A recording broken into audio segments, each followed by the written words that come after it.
Hello and welcome to the Fitzwilliam Museum here in Cambridge. Just one small part of the microscopically small little piece of interplanetary dust that we call planet Earth.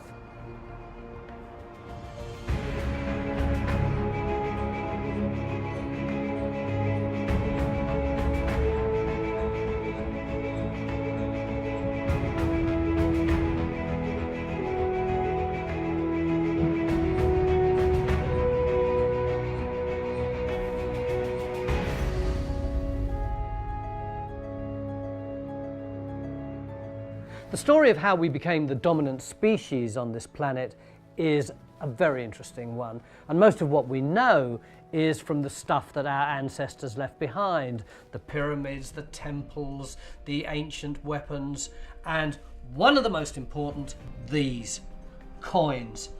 Very important for a number of reasons, not least because in the early days of humankind there were no elaborate portraits of the royal family, no cameras. Coins were our currency and our royal photograph albums.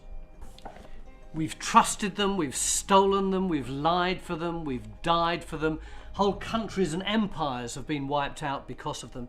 Each coin, so many of them beautiful, fascinating, and a lot of them very valuable, has its own story to tell.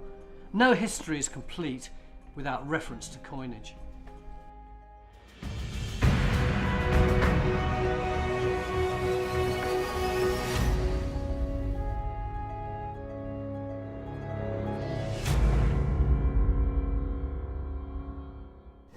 You'd be amazed where coins turn up. Did you know that under every foundation stone in a church is a coin? Also, under every wooden mast on a wooden ship. This runs back to Roman times where they believed they could take the coin, if shipwrecked, and pay Charon to take them across the River Styx into the afterlife. And later on, when boats became metal, the tradition continued with welding a coin onto the radar mast. And the most recent ship to take a coin with it was not across the sea, but into space. Yep, NASA's rover going to Mars had a 1 cent piece from 1909 welded onto the outside of the ship. Why? Well, it was used as a calibration and focusing device for the cameras. So you see, everywhere you look, churches, ships, even heading to Mars, coins are an important part of history.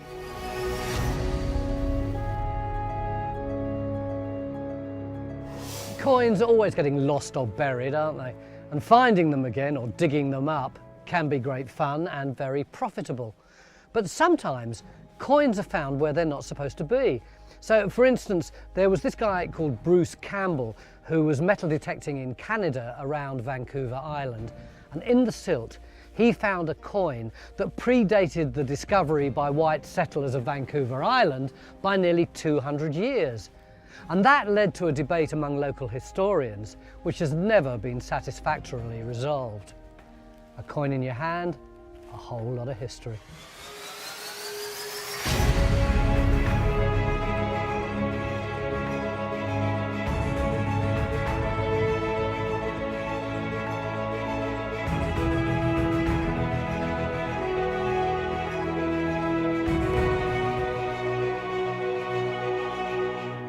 And it's that coin that brings us here to Vancouver Island. For those of you who don't know, we're located just off the southwestern Canadian mainland, opposite the city of Vancouver and a little way up the coast from Seattle in the States. It's the largest island on the west coast of America, spanning some 250 miles in length. We've got a wide variety of landscapes. Mount Washington in the north is great for skiing, and our capital, Victoria, is known for its picturesque port from where you can go fishing or even whale watching. Its mild climate has caused it to be nicknamed the City of Gardens. The Coast Salish people have been living on Vancouver Island for thousands of years and are known as the First Nations people. It wasn't until the 18th century that our history books tell us that the first Europeans arrived. In 1774, Spanish explorer Captain Juan Perez traded with the First Nations people, and the great British sea captain James Cook followed shortly after in 1778. But were they really the first Europeans to visit here? The finding of a coin suggests that there could have been another European visitor, almost 200 years before those dates. In December of 2013, retired security specialist Bruce Campbell was indulging in his new hobby of metal detecting, right here in the gorge, a narrow tidal inlet just up from the modern-day port area of Victoria. So Bruce, what were you doing here on that cold December day? I'd come down here because of the history of the area. I happened to meet another metal detectorist up top in the grass. And because of a find he made, as soon as I started speaking to him, I said, that's enough. Jealousy rules, of course. He'd found a sweet little silver ring, and I said, that's it. I'm heading down to where nobody else goes, and I walked down here onto the mud flats. To make your own luck. And what kind of conditions were you dealing with? I mean, it's pretty mucky here today. Was it like this? Exactly as this. So what do you usually find out here? Like, what's a common thing to find? This was actually the first time that I'd ever been down here, so there was no common find for me at that day. I knew the history of the gorge area here, lots of activity dating back to the late 1800s. This was Victoria's playground. 5 different swim clubs in the area here. They held the annual Queen's Regatta. You can find just about anything. Can you show me exactly where you found it? Absolutely. Okay. Back up there, and this is the area I was working in. I dug down about 3 inches, flipped it over, and the coin was stuck in that nice blue clay. What I did was I separated it out, found the coin, picked it up, had a closer look at it. It was simply a blackened disc at that time. When I got home, I cleaned it up, took a picture of it, put it up on the website and said, here boys, what did I find? So we know that Bruce found the coin. Tell me, Bill, how did you get involved in all of this? Catherine, Bruce and I, we belong to a metal detecting forum, and we get on there and we post our finds, what we find. And Bruce at the time was a relatively new detectorist. He had posted that he'd been hunting down in the gorge, actually, and he had a few interesting finds he made, but at the end of his post, he posted the picture of this coin, and he says, I found this, I don't know what it is, maybe there's somebody out there that knows what it is. So I immediately recognized it as a Tudor-era English hammered coin. From the shield and the cross from the Tudor era goes from Henry VII up to Elizabeth I. At the time, I did not recognize the king or the queen that was on the side because it has a fair bit of incrustations on it. But it was later identified as Edward VI, which was the boy king, Henry VIII's son. He was a king for a very short time. He died at the age of 15. This is a very rare coin. I've been hunting over in the UK over a dozen times, found 6 of these coins, and not one of them was anywhere near this condition. I'd like to know, how do you both think that this coin made its way here? Well, this coin is the 3rd Tudor coin that's been found in the Victoria area, and it predates habitation from European habitation by 200 years. So there's a theory that Francis Drake made it much farther up the coast than history records. So how important do you think that this find is? From a historical point of view, it could be extremely significant. I mean, our modern history tells us that the British, Captain Cook was the first to come to this coast, followed by the Spanish, and then the British. This predates that by 200 years, so that could be extremely significant. So you've been detecting 6 months, or had been detecting Yes. 6 months. You, 12 years. 20 years. 20 years. Yes, 20 years. You make the discovery of a lifetime within your first 6 months. Are you able to maintain a friendship? Is Actually, there any kind of jealousy here? this coin brought our friendship together, interestingly enough. And no, I have no jealousies in that respect. We just celebrate. And I celebrated with Bruce once he found out what it was. For the English, Devon-born sea captain Sir Francis Drake is a naval hero. For the Spanish, he's a pirate. He's known for singeing the Spanish king's beard and supposedly continuing to play bowls on Plymouth Hoe in England when he was told that the Spanish Armada was approaching to invade. And there's a statue of him there to this day. King Philip II of Spain may have put a bounty of 20,000 ducats on his head, but for the English, Sir Francis Drake and his famous ship, the Golden Hind, was a national hero, a figure to be honored and treasured. Drake is going west, lad. His ships are on the bay. 25 sail all told, ready for the fray. But what was Drake doing half a world away from England and Spain? How did he get here? And does the discovery of this coin prove he was really here some 200 years before the Spanish? When Drake set sail with a small fleet of only 4 ships in 1577, He was on a mission from Queen Elizabeth I. There's much secrecy as to exactly what the mission was, but many believe it was to find the mythical Northwest Passage. By the mid-16th century, the spice and silk trades with China and the East Indies had become valuable commodities. But the Straits of Magellan around the bottom of South America were the only route, and they were controlled by the Spanish. Elizabeth I and her advisors knew if England could find their own route around the top of the Americas, money could be made.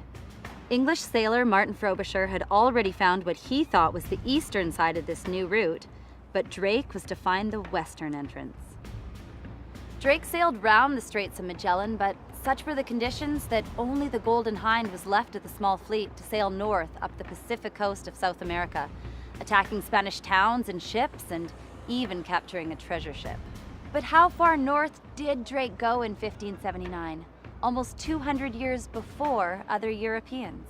There is only cartographic evidence led me to conclude that Drake certainly went further north than the northern tip of Vancouver Island.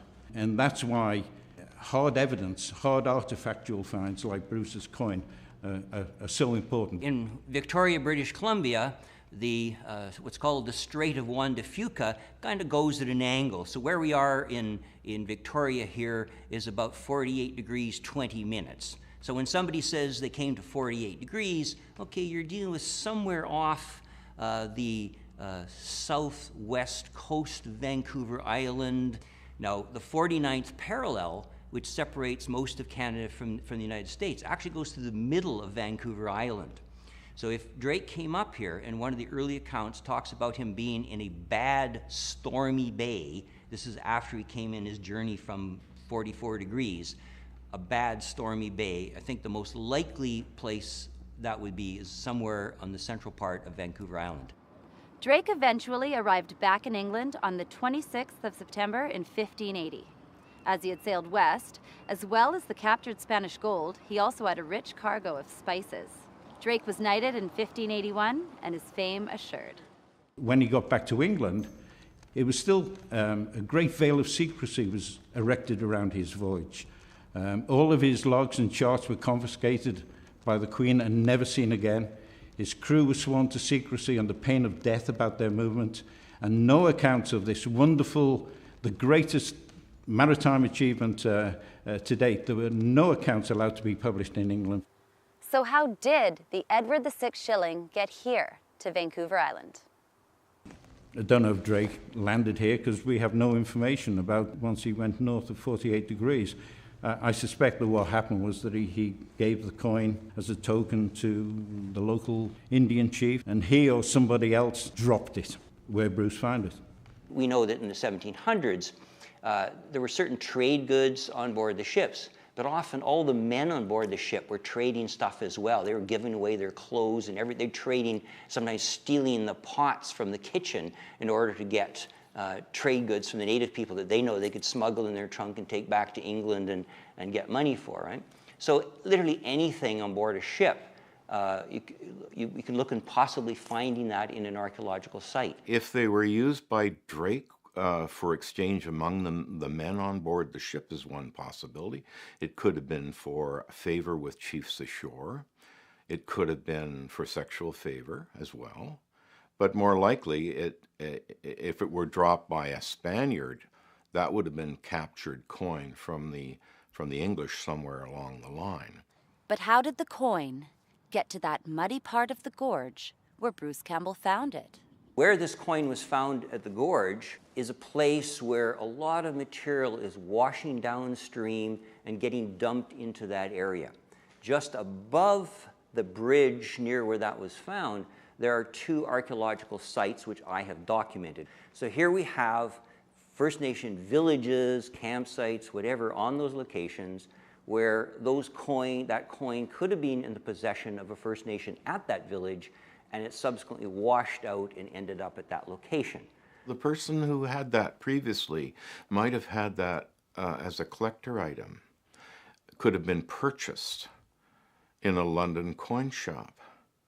It could have been brought back to British Columbia by a returning soldier after the First World War.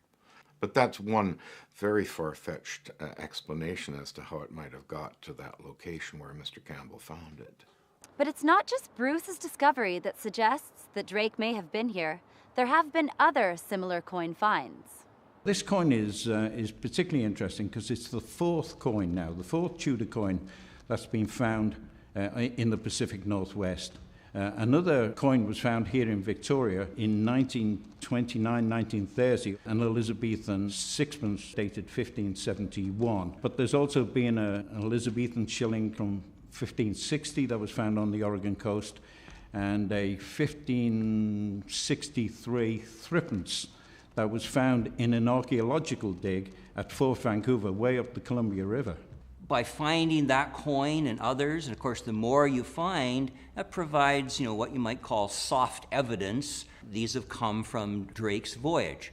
Now, they don't necessarily mean that Drake was right in this area. Drake could have been further to the south, and a large amount of material he had on a ship was traded to Native Americans, and it eventually came up into this area as trade and ended up in a number of village sites. It could mean that he was somewhere in the vicinity, but it's not proof that one of those happened, but it's not proof as to which one may have happened. So what's the truth to this story? Does finding a coin or two prove the historical connection between Sir Francis Drake and Victoria and Vancouver Island?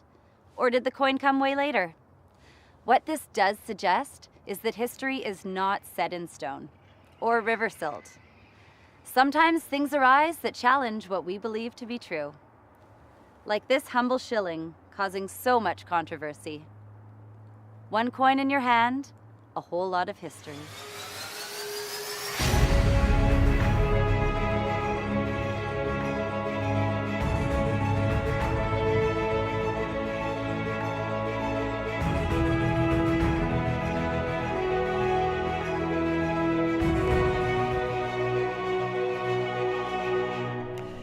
There aren't many colonies left nowadays, are there? It's not a very fashionable concept in the 21st century.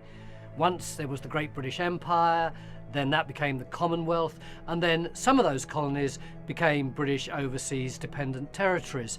Now, that's not a phrase you hear very often, even though the people in them are often more British than the British themselves.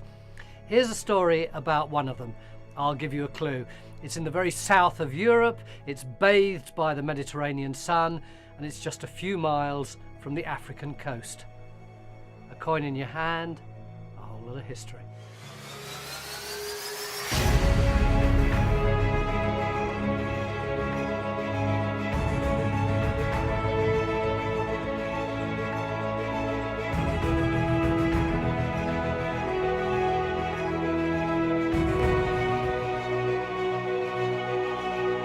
Gibraltar, a strip of land on the south coast of Spain. Gibraltar is British to the core, don't believe me? Just take a look here. It has a thriving economy and a fascinating history. And considering it's a lump of rock inhabited by only 30,000 people, it's remarkable how important it's been throughout the millennia. Gibraltar is one of the two fabled pillars of Hercules, separating the continents of Europe and North Africa, guarding now, as it ever has, the mouth of the Mediterranean from the Atlantic. As a defensive site, Gibraltar is just about perfect, the main rock being about 500 metres high. And inside it, it's riddled with tunnels going back hundreds of years. They say there's 32 miles of the tunnels on the inside, more than there is distance of roads on the outside. I should be needing one of these to go in, and one of these. The point being, these tunnels open out into different sides of the rock, so they can see Africa, they can see Spain, and they can see what's coming and going between the Atlantic and the Mediterranean.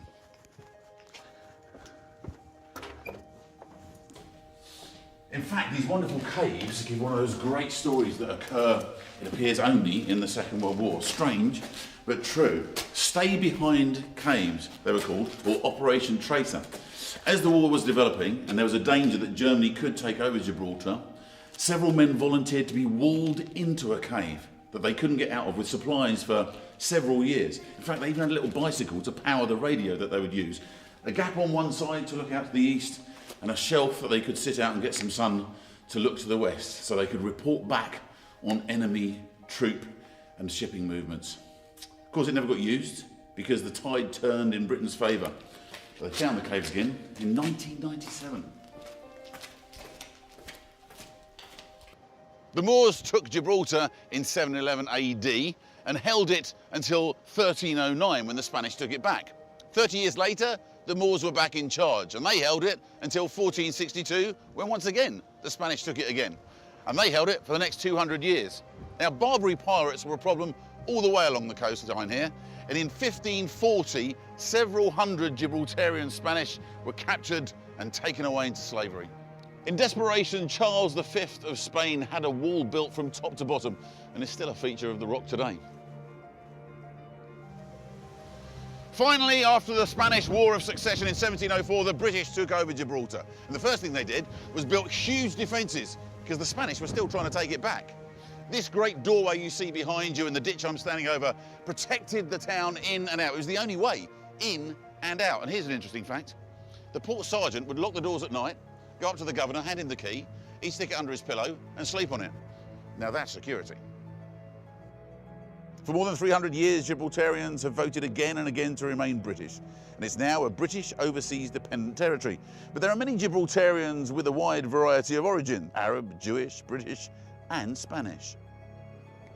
Despite its turbulent history, Gibraltar is today a wonderfully peaceful place where, unlike so many places in the world, synagogues, mosques and churches coexist happily together.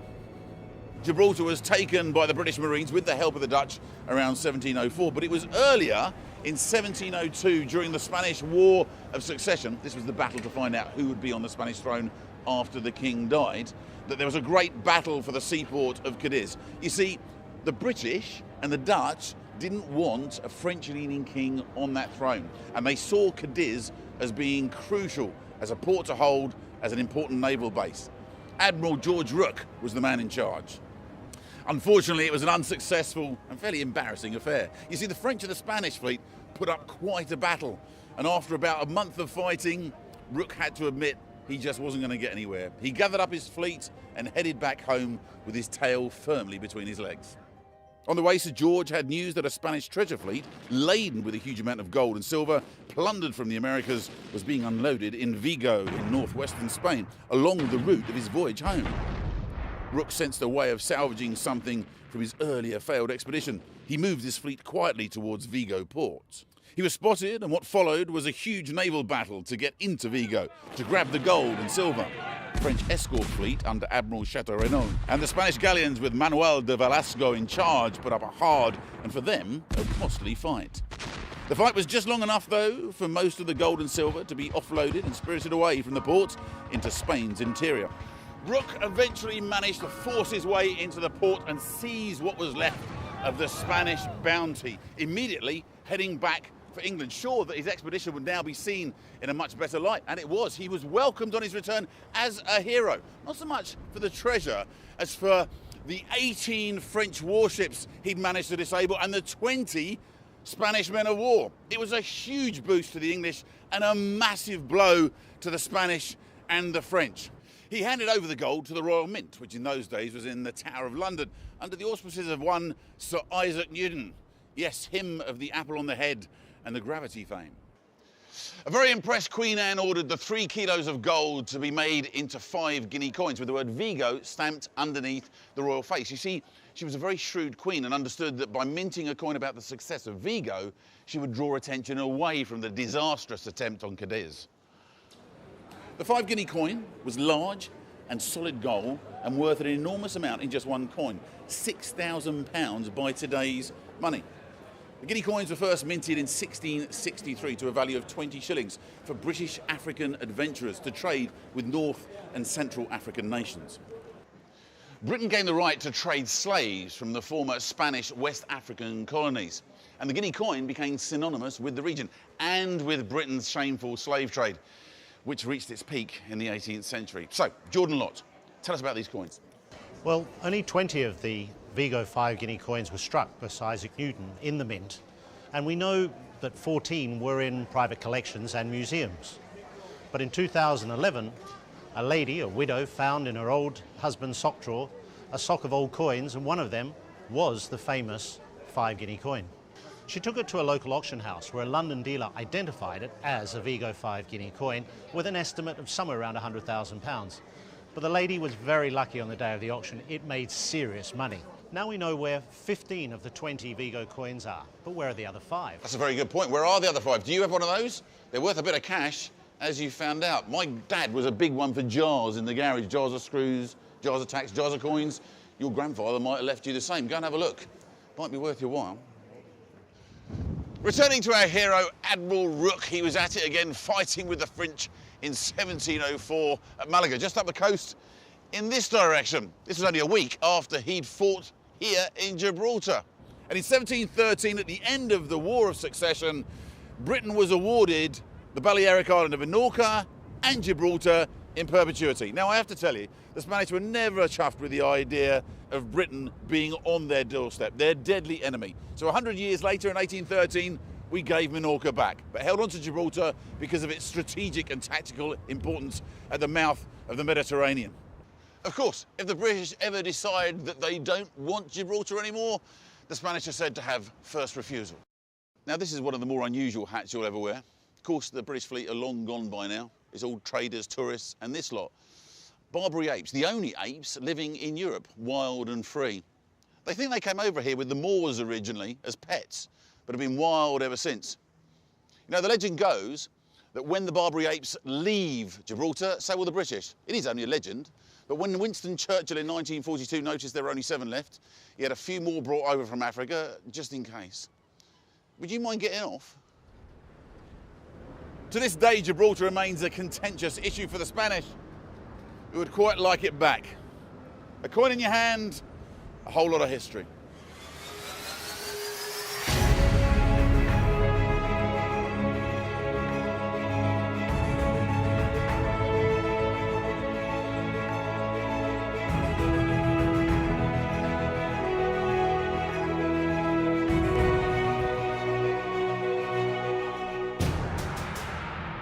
My name is Martha Washington, but I was born Martha Dandridge.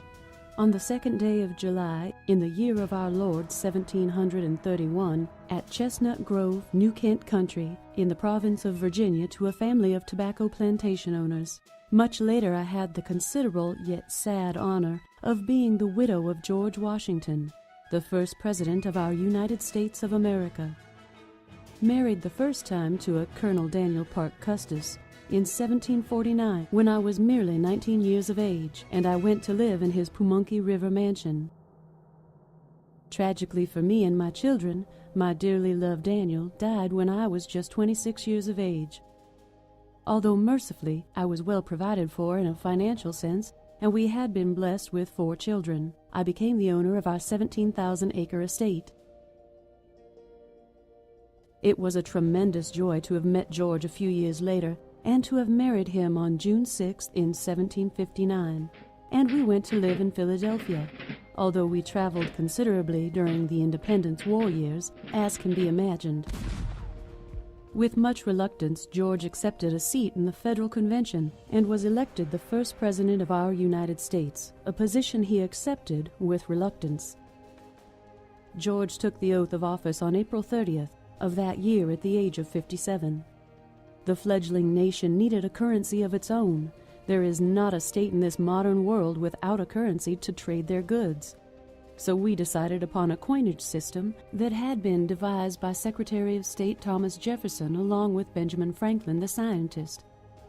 The Coinage Act of 1792 authorized the mintage of a dime being set at 89.24% of silver and 10.76% copper. A limited number of these coins were minted, but did not appear until 1796 due to a lack of demand for such coins, and production problems at our United States Mint, which Mr. Jefferson insisted be placed in the State Department rather than the Treasury, where it more sensibly belonged. However, giving birth to a new coinage system for our United States of America was challenging in that we had no stocks of silver for the melting pot to make the coins. Happily, though, George and I had been kindly given a large amount of silverware at the time of our wedding, and I thought it very appropriate to grant our family silver to the nation. Thus, our nation's very first coins actually started life in our own home. With modesty, I must admit that the portrait on the dime is indeed of me, Martha Washington, although this remained a controversial issue.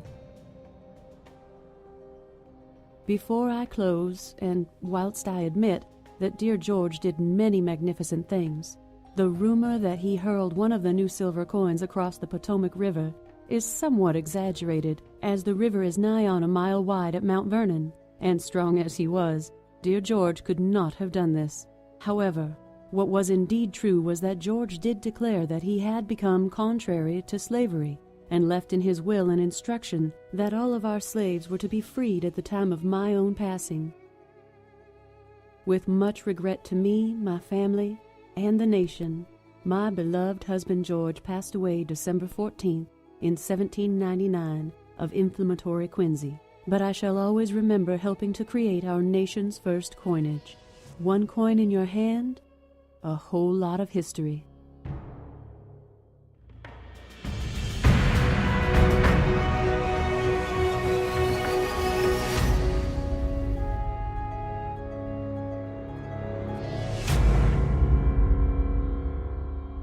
We've seen some historic coins in this episode. Jordan, what do you think they're really worth? Well, the 16th century Edward VI shilling, found in the silt of a Vancouver Island inlet, is over 500 years old. But actually, there are quite a few of them around, so $400 buys you a good quality one. But with its provenance, controversy, and the story of its find, Bruce Campbell's coin could be worth up to $2,000. There are billions of US dimes, but very few Martha Washington First, 1792 half dime, made from her family's melted down silver. I was at an auction in 2013 in Orlando, Florida. I watched one fetch a staggering $1.4 million. The 1703 5 guinea gold coin is one of only 7 remaining from Spanish treasure captured in Vigo. In 2012 at auction, it fetched nearly $500,000. But the value is going up all the time. If it were even possible to find a Vigo 5 guinea today, you'd have to be prepared to pay up to $1 million just for this one coin. One coin in your hand, a whole lot of history, and often worth much more than you think.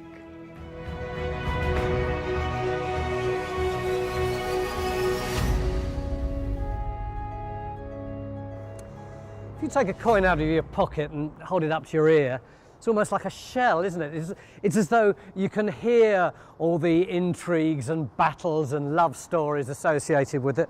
Then you turn it round, have a look at the date. It's almost as good as being there. Next time, we've got stories from ancient China, from modern Africa, from America, and an intriguing tale about a Bible code that was printed around every English coin for over 300 years. Intrigued? Then join us again to find out why coins really are pocket history.